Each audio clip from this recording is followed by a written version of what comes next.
fatty acid metabolism.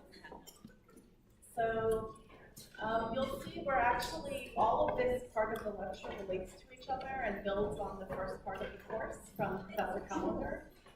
And so as part of today, you'll have to be thinking back to some of the first lectures with glycolysis as we go later.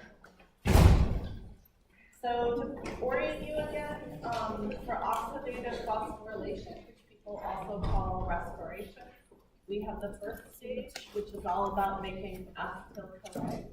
And we focused on glycolysis and then the pyruvate dehydrogenase complex to get to acetyl-CoA. But you can also get there from fatty acids. And they actually, we're going to see today, generate a lot of acetyl-CoA. And we can get there from amino acids. So for the first part of the lecture, then these all feed, right, the electrons and the acetyl-CoA into the citric acid cycle.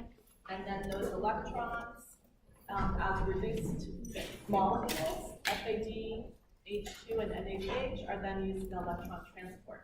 So we're going to finish talking about electron transport chain and ATP generation, and then we're going to go into fatty acid metabolism and how it's used to generate acetyl-CoA. So if you remember from last time, we talked about how you had NADH, and we were really focused on NADH, and then it went through these different carrier proteins, down in reduction potential, right, a thermal gradient. And then we ended up actually that gradient was 1.14 volts, and then we had a really nice delta G, right? And we said that that was sufficient for multiple rounds of ATP production, and this is actually under standard conditions, so it's even better under real conditions. So if ATP is requires 50 kilojoules per mole to make, we have more than that to make more than one ATP mole. So one thing that I'm going to tie back from last lecture is just talking a little bit more about that complex 2, which is succinate. So if succinate comes in with FADH2, it's coming in a little bit lower, and the net is more like minus 150 with the delta G. So if we look at this drawing here, right, we had complex 1, which was basically taking the NADH. Unfortunately, your book does this a couple different ways. I fixed it on the slide from last time. So just watch the arrow. It's always NADH, right? Going to NAD, oxidized back to NAD+. That gives the electrons being transferred to the ubiquitone, which is reduced. This is soluble, so it'll move on to complex 3. We can also have entry right through succinate. That succinate to fumarate conversion, it's not showing in this diagram, but from last time, there's FADH2, which then passes its electrons through. And the FAD, right, is often this flavonine, moiety is usually associated with a protein, and it is here. It transfers the electrons also to QH2, and then they all go into complex 3 and 4. So at the end of this process, right, we're actually, it's all about generating this difference in charge, right, because you have the H pluses on one side and then negative on the other. And then it's also about generating a proton gradient, right? You actually have a concentration of molecules that's higher on one side than the other. So in this case, right, the chemoosmotic principle, or its model, involves 2 parts. So the chemical potential, which is the change in pH, and this could be driven by a different molecule. In this case, it's all about protons. But the equation is actually a basic equation where you're just looking at the concentration of 2 things that cannot rapidly or cannot diffuse through a membrane, okay? So if they can't diffuse through a membrane and you have this difference in concentration, you're actually getting that as a natural log of the difference in concentration. Here, that's delta pH, okay? So we simplified it. Your book actually walks through the concentrations and the derivation of this. It would be very easy for you to look at because you're used to delta G's. Okay. So then here, the electron potential is also part of this proton motive force, and that again is just the difference in charge. And that difference in electron potential uses this psi symbol here. Okay? So the inside is negative, the outside is positive. Here, the inside is alkaline, the outside is acidic. Together, those are driving this.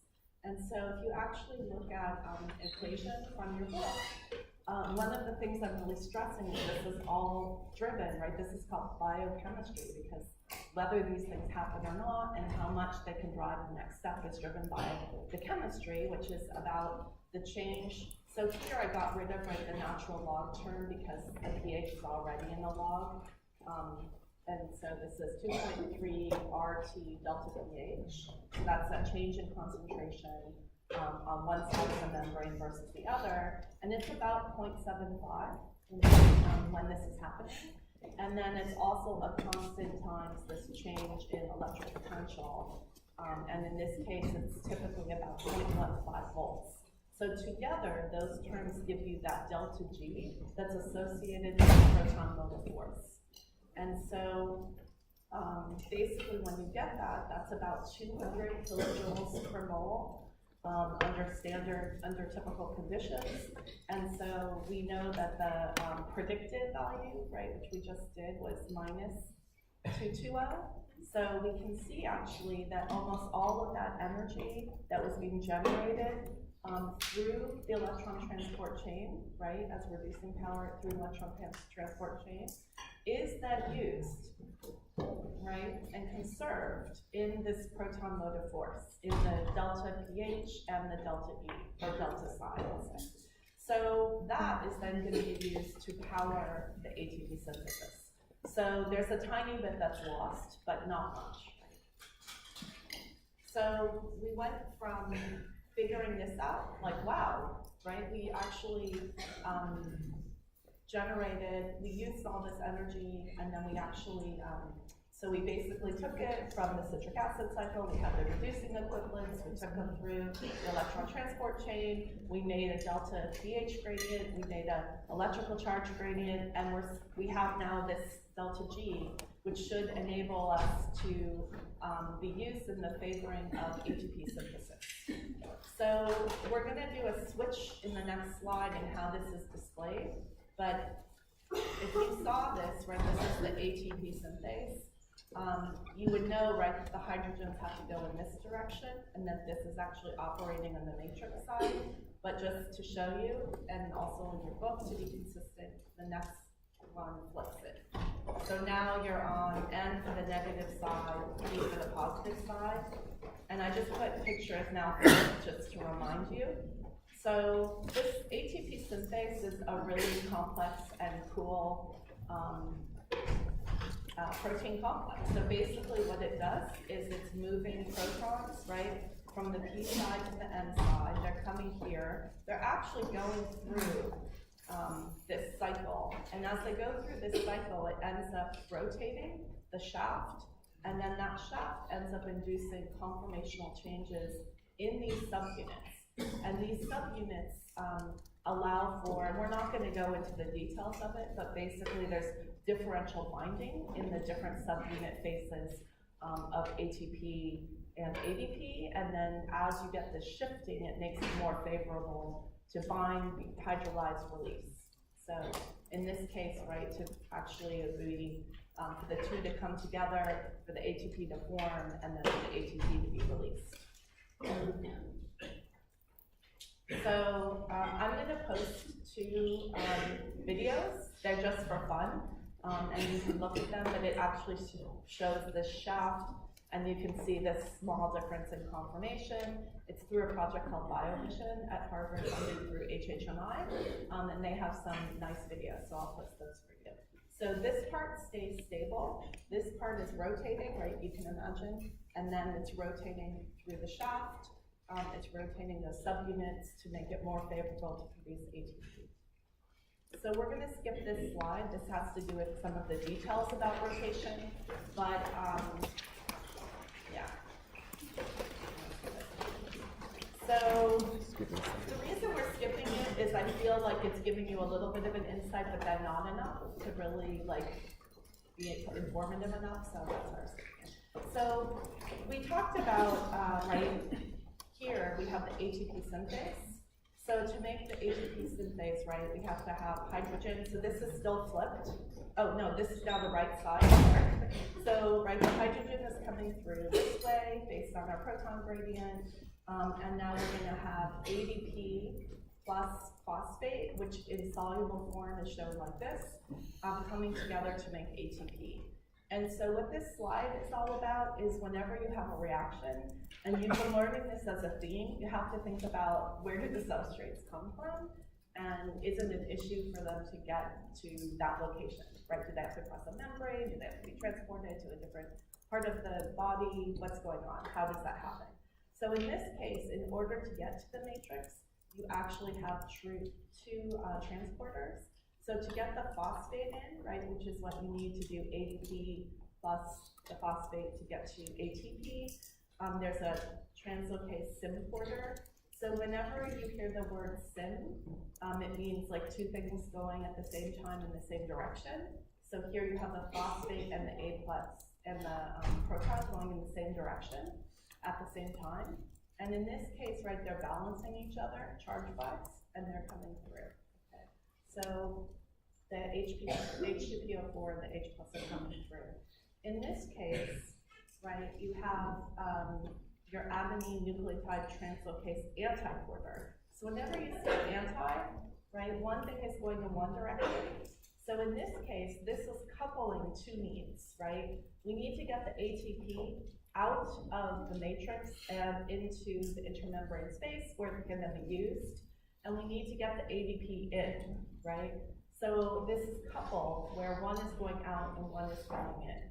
And so there's a slight difference. This changes the electrochemical gradient a slight bit, right? Because you have 4 negative going out and 3 in. So it reduces this a little bit. And then this is also reducing the delta pH a little bit, right? Because that one H plus is coming. So there's slight tweaks from that original number that we gave you that are just based on getting those substrates in for ATP synthesis. Did you guys cover transporters in the first part of the class? So looking at this in general, right, protons are pumped out. So you have 10, and then for FADH2 you have 6. So the protons per ATP is about 4. So they're 2.5 for every NADH and 1.5 for every FADH2. So what do I mean by that? To go back just another slide, right? When you're coming in as NADH, to here, you're actually making 2.5 ATP per NADH, and when you're coming in here as succinate, you're actually making 1.5 ATP. And this is because, right, you have a little bit less contribution to the proton motive force in this case. And you can actually calculate that, right? So these numbers are based on calculations. And there are some problems in the book that go through the calculations, and you should all be able to do these. I'll give you additional practice if you need it. So basically, we now have, right, our final ATP for the NADH coming in, but now we have another question. So right here, right, we have the NADH on this side, but how does it actually get here? Because we know that the citric acid cycle is actually happening here. So how do we get the NADH to this side?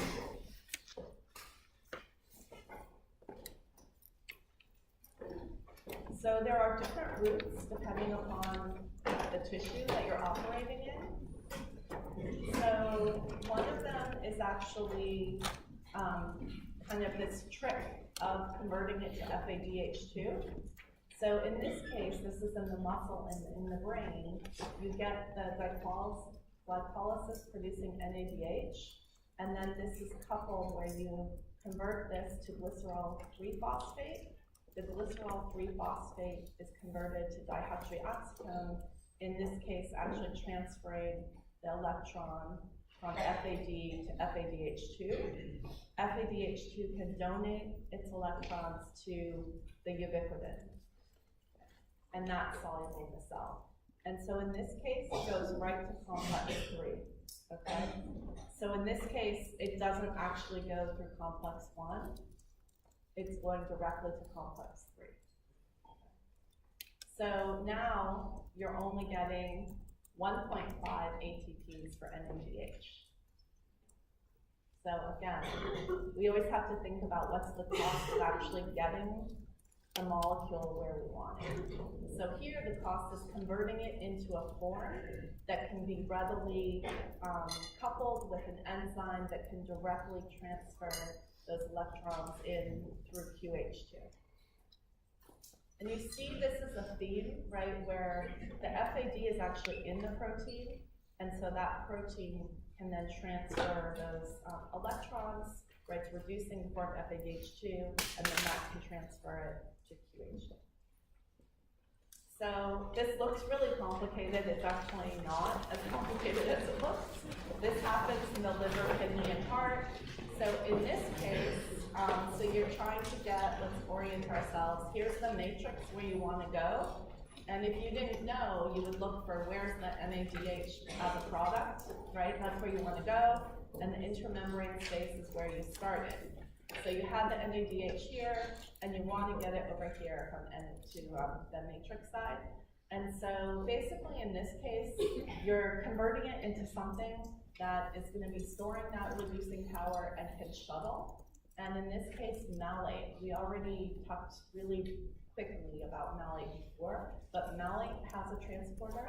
So malate can go across, and it actually has something going the other direction as it's going called alpha-ketoglutarate.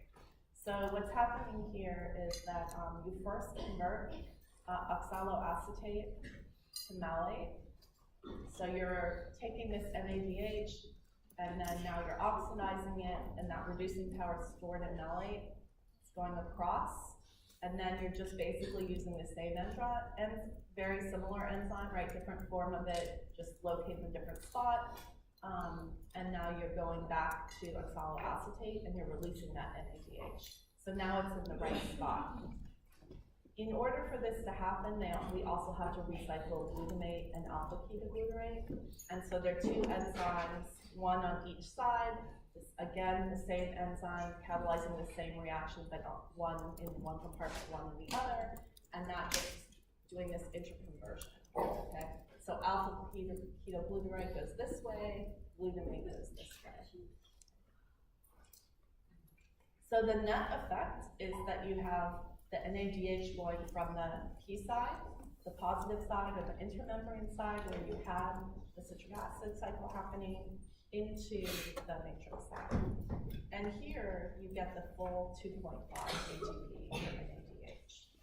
So the reason that you get the full 2.5, right, is that now you're entering at complex 1, and you're getting those extra protons, right, from complex 1. Whereas in this one, right, you bypassed it, you went directly in, but you didn't have as much reducing power.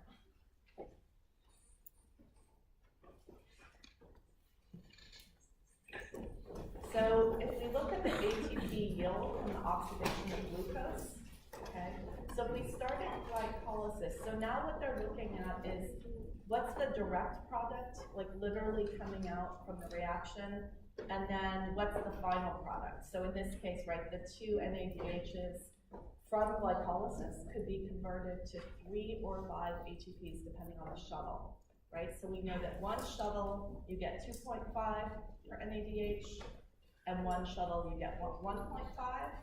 So you're either getting 3 or 5, right? So total, you would be getting 2 plus 3, which is 5, or 2 plus 5, which is 7.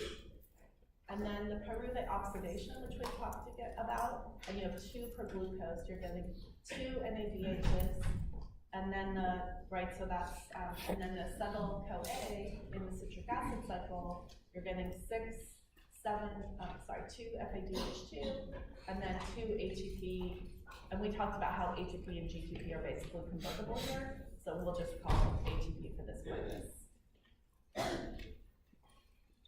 So from glycolysis, right, directly we're making 2 ATP, and then through oxidative phosphorylation, we're increasing this dramatically, right?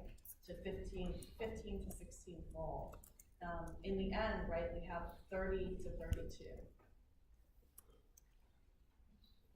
So this is really quite good in terms of the efficiency. So we can look at the number of ATP. We'll look at the 32 times, right, this free energy to actually synthesize ATP, and that would give us 976 kilojoules per mole. And if we just looked at the delta G for the oxidation of glucose, we would have 2840. So that percentage is 34%. So under real conditions, again, it's even better. But it's just showing you that it's high. It's basically pretty good, right, at doing this. This ATP yield is really pretty good. So whenever you're thinking about any of these chemical processes, you want to think about the delta G. You can calculate it very easily under standard. If I give you the concentrations in the cell, you know how to convert that to what's really happening. And then you could look at the theoretical amount of energy that would be stored in something versus what you're able to use to make your other product, like ATP. Yeah. Are there any standard delta Gs that we absolutely have to know that you'll not be providing? No, I'll give you them. Yeah, so you don't have to memorize any delta Gs. Okay. The one that I might think about would be ATP, but I will tell you, I haven't finished the test yet, so. Okay, so study aids for this lecture are oxidative phosphorylation, the basics of the structure. So this is going back to lecture 7. The ATP yields, where ATP synthesis happens, the electron transport chain, the chemismotic hypothesis, right, that's both that proton gradient and the charge gradient, and then the structures of the mitochondrial electron transport chain. And make sure you understand, go back to lecture 1 if you need to, work with your GSIs, delta E and delta G. I would give you the equation for any of the part with the proton motive force and that charge difference. So now we're going to talk about fatty acid catabolism. And this is something that we all enjoy doing, right? Actually breaking down, well maybe, I think everyone eats this in some form, right? So we can either have meat, we can have dairy products, we can have plant products and oils, we can have nuts, we can have in chocolate here, it's showing for fun, right? A lot of that is from the butter that's in the chocolate. So basically, we want to start by talking about fatty acid catabolism, how fatty acids, what they look like, how they're taken up, how they're digested, and then we begin to go into the breakdown and ATP energy, the yield. So to bring it back here, right, we talked about the electron transport chain, and so now we're looking at fatty acids. So again, you're both making acetyl-CoA and you're making electrons that go directly in. So the electrons can go here, and then also you have your acetyl-CoA, which goes into the TCA cycle. And fatty acids provide 80% of the energy to the heart and the liver. And then the liver can also store fatty acids as ketone bodies, which are then used to fuel the brain. For example, when it needs to break down something quickly to have enough glucose to fuel the brain. Or enough energy, I should say. I'm going to reword that. Enough ATP to function in the brain. So one of the big issues for this is obesity. It's a real issue in the US with 2/3 of adults overweight, 1/4 obese. And in terms of its impact on health, it's ranking as #1 with smoking. And as fewer and fewer people smoke, then obesity is more and more of an issue. And then globally, as people have more access to get wealthier and have more access to fatty foods, and particularly meat, it's becoming more of a global issue as well. So if you look at the structure of lipids, a lot of what you're learning in this class, right, is that structure really relates to function. So in this case, right, this is a glycerol, and then when we look at, and then these are the fatty acids, And then these lipids basically are, and I'm gonna use fatty acid for the whole thing, but really, right, we'll refer to this. This is the acyl chain, and the glycerol has these 3 OH molecules, and you'll basically have attachment of this acyl, this alkyl chain to this group right here, right? So what you're having here is like this long chain. Typically these range from like C12, depending on what you're in, a fungi or whatever. I mean, they can get C23, sometimes even higher. And they're typically, and they can have no bonds in which they are, we're gonna talk about that they're saturated, or they can have double bonds in which they're unsaturated. So if you look at these, right, you could tell that they would be really hydrophobic, just maybe from basic chemistry where you have micelles and detergents, right? Did we all look at detergents and micelles? No? In your life? In high school? No? Okay, so we'll talk more about that then. So basically, It's not detergent. Yeah. the way detergents work, right, is they have a charged side, a hydrophilic side, and then they have a hydrophobic side like this, right? And so then like goes to like. So the hydrophilic side, right, with which you would have like the OH groups, which would be polar, that would actually be soluble, that part of it with water. And then the hydrophobic side would be soluble with like an oil. So if you add detergent, right, where you have a little oil and water, the detergent will help solubilize the oils by making these things called micelles. And so, like, you would actually have Those are triglycerides.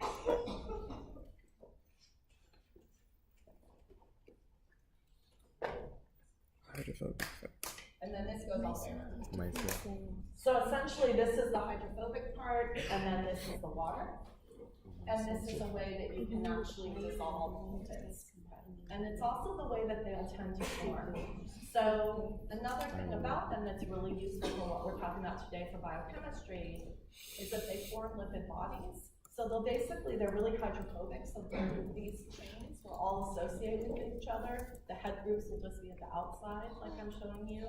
And then they're very inert. They have low osmolarity. So basically they don't have much that's functional. They're not like, you can't interact with them. They're really insoluble. And so they're not contributing to the osmotic potential, just like we talked about like glycogen and these storage forms of glucose, right? We don't want these reactive ends.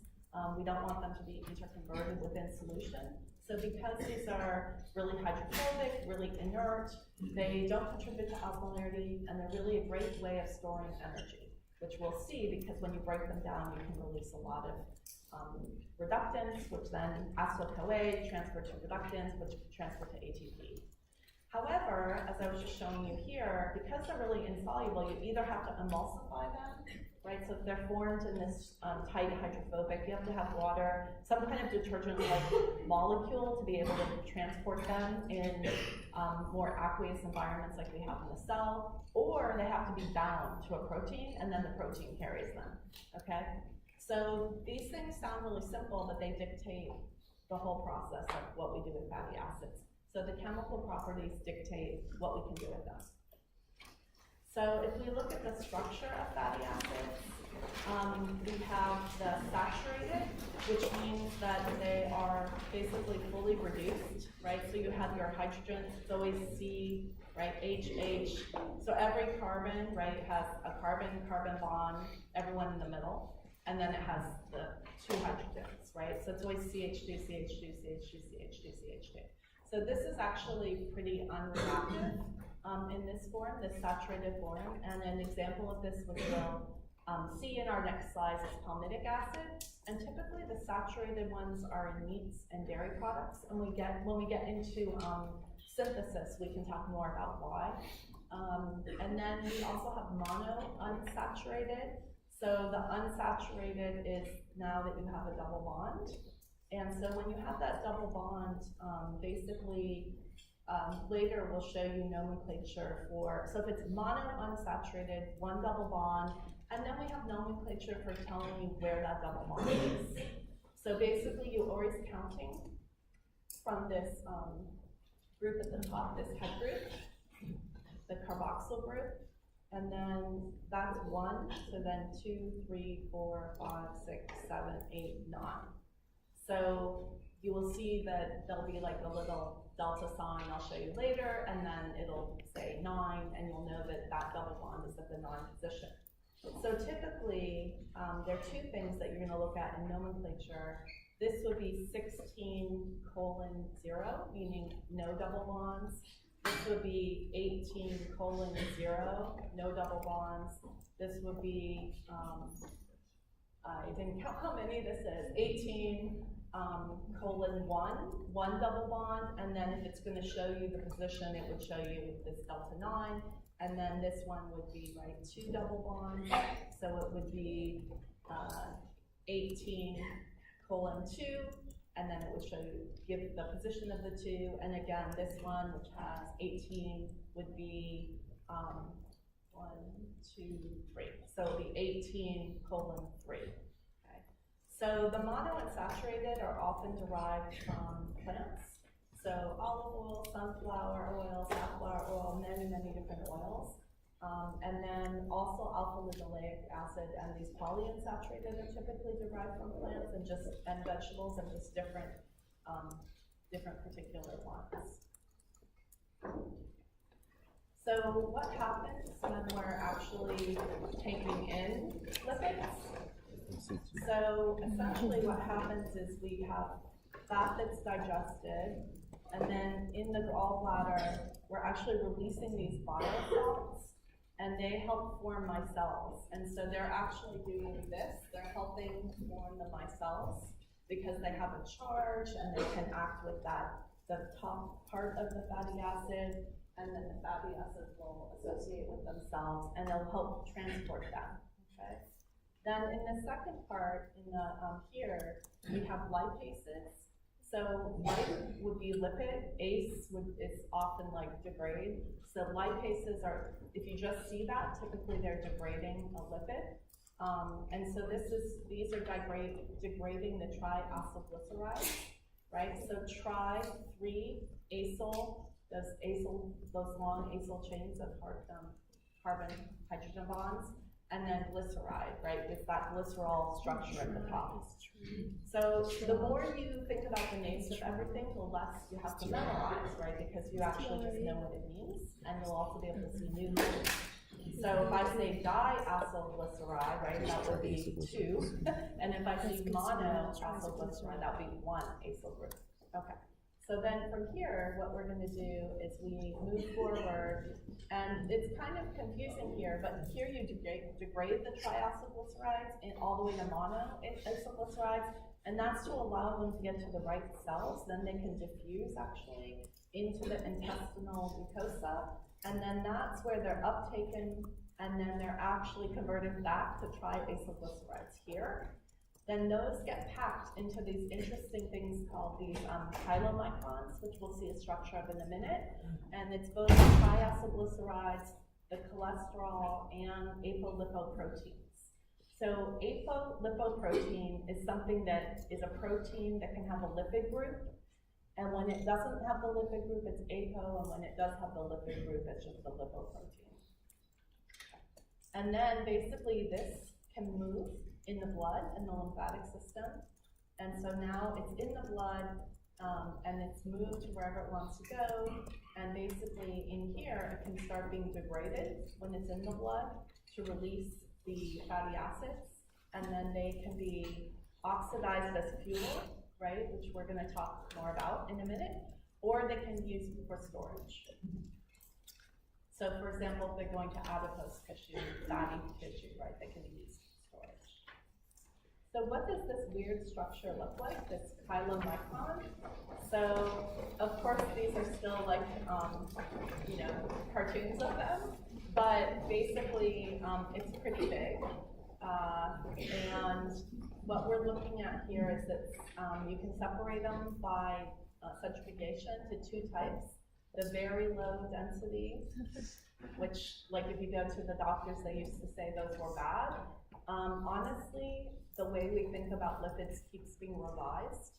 So, yeah, I wouldn't term anything good or bad, but generally that's the way it's been determined. But this studies keep coming out, so I don't want to like personally. So anyway, here this is bad. So this is, in this case, you have more fat, more cholesterol, and less protein in your chylomicron. So in this case, it's lower density because you have less of the protein. For high density, you have more of the protein. So really what's dictating this, so the fat and the cholesterol are lower in density and the protein is higher. And so if you have this with more of this protein and less of the cholesterol, you actually can help remove cholesterol from the arteries. So this part is not going to be a focus on the exam, but I know people are interested in this, so I wanted to mention it. And then you can always do more reading. So for the lipoproteins, they're showing on the surface of this molecule, and they're recognized by specific receptors, and you'll see that in our next slide, part of how they function. So here, right, you have the phospholipids. They have that charge group there at that external surface. You have cholesterol, and then packed really tightly inside, you have these triacylglycerols and cholesterol esters. So this, when I was showing you this molecule where this is polar, for glycerol there's not much here in terms of a charge, right? Because it's actually, that OH group is where the fatty acids are attaching. So that's why you really need the bile salts and other things to take care of, solubilize these lipids. But usually with detergents, when we're talking about oils and other things, they might have more of a phosphor group at the top. Okay, so let's look at mobilization. So basically you'll have hormones when you have low sugar that are then saying, okay, we actually need to mobilize our fats from adipose tissue to then be able to break them down so that we can then make energy, ATP. So we have a receptor that's responding to glucagon epinephrine, so like under adrenaline, and it's activating adenyl cyclase. And in that case, you're making cyclic AMP. So whenever you have this molecule, this protein, we've seen this before, adenyl cyclase, right? Cyclic AMP, right? It's giving you a cue, adenyl cyclase, right? It's making cyclic AMP. Cyclic AMP is usually a regulatory compound that's mobile. So then it's regulating this protein kinase A. Now the protein kinase A does an interesting thing. So it is actually doing two things. So it is phosphorylating this hormone-sensitive lipase. So this is all in the fat cell. And we're going to talk about that, comes down here. And then we're going to talk about its function in a minute. But then it also phosphorylates these really weird proteins called perilipins that are on the surface of the cell, the surface of the molecule, sorry. So what happens here, so this is on this big lipid surface, right? What happens here with this perilipin is that it gets phosphorylated, and then in that form, upon phosphorylation, then this CGI gets activated, and then it results, you don't need to like memorize all this, just know it generally, that you're basically getting phosphorylation. The phosphorylation allows you to then get breakdown of the fatty acid. So you're breaking down the fatty acids all the way, first to the diacylglycerols here, and then by this phosphorylated protein to the monoacylglycerols. So you end up getting MGL, monoacylglycerol. Okay, so it has one acyl chain instead of three that it started with. So the whole idea of this is you have this storage form of the lipid, and then how does that get activated to break down? You have the hormone, binds to a receptor, activates cyclic AMP, activates a kinase, which does two things. It activates the first, ultimately, protein, which breaks triacylglycerol down to diacylglycerol, and it activates this other protein, which breaks the diacylglycerol into monoacylglycerol. And then there's another one which allows surface attachment. So then these monoosmoglycerides can go out, they can go into the bloodstream. And then in the bloodstream, they'll actually, right, we talked about the fact that you can't have this long chain, right, just freely floating around in something that's pretty soft, like soluble, aqueous-like environment. And so it can't just hang out by itself in the bloodstream, it has to be transported. And so it goes with serum albumin. And so serum albumin, then it's attached to it, and then that's how it's circulating. And then you can also get, so it can go wherever it's going to go. But then let's say that you want to actually utilize it and create ATP, for example, in a muscle cell, you can transport it in and you can oxidize it. And we're going to go through this oxidation next.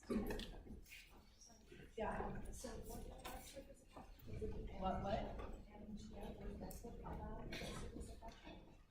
So it's facilitating it, yeah. Again, you're not going to be asked on that. Yeah, this is just kind of talking about what happens here.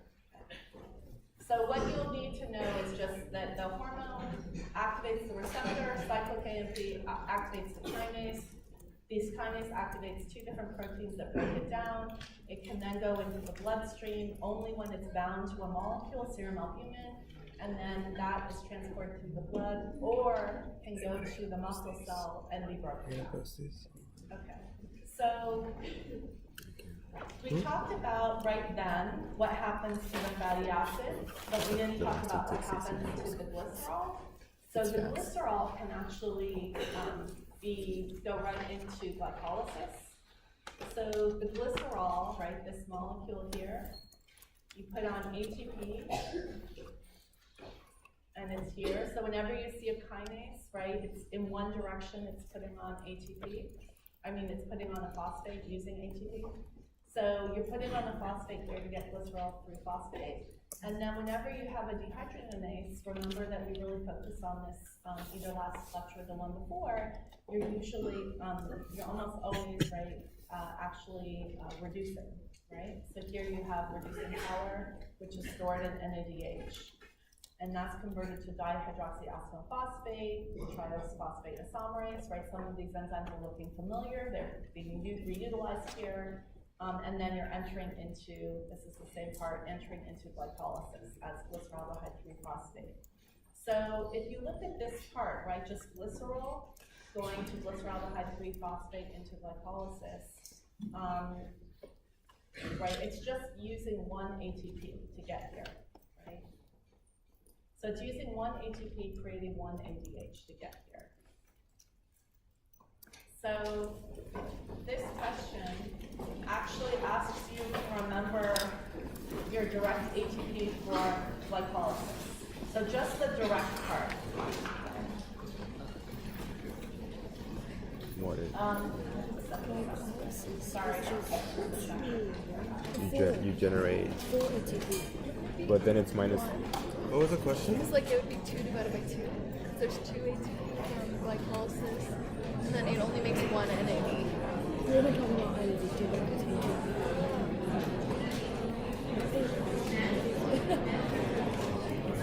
Where's Puya? Puya knows. Oh, he's way over there. Wait, where's the question? What is the question? Okay. Through glycerol, though. Production of ATP from glycerol. So you should really talk about this, right? So it'd be 1 because it's like it's generating 1 energy instead of 2 ATP. So the energy payoff stage is usually net 2 ATP, but it was 1. It's like not. I think so, yeah. Wait, what's the answer? That was 1. Either 1 or 1, 2, 2. I saw 1 on there. It's 1, right? Did you see Is 1? this a molar concentration? It's Yeah. not asking. What'd you put? 1? We're thinking 1. What are you thinking? Alright, so they're We're kind of. Why? What? Why do you think so?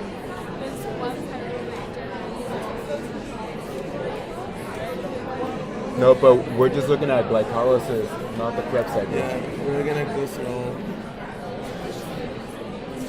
It's like glycerol to black. Let's just go. Let's go with 1. Oh no, mine's not even. Oh, I'm gonna go with 1. What's the question? Yeah, ATP per production per glycerol. And it's 1 NADH goes to 1. It's this, right? It's 1 ATP goes to 1 ADH. Why does it have something to do with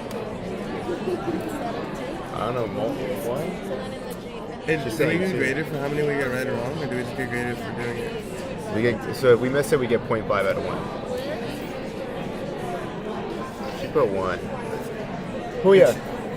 That's not on the slide, but like here, Go. We're going with 1. I don't know. He's doing 2? 2 or 1? This one's hard. Did she say 1? She said 1. Oh yeah. Okay, so we should vote now. Damn. I'm going. Oh, did you put 1? I saw 1 on there. I think. Oh. Where they put it? Better be 1. Did she positive?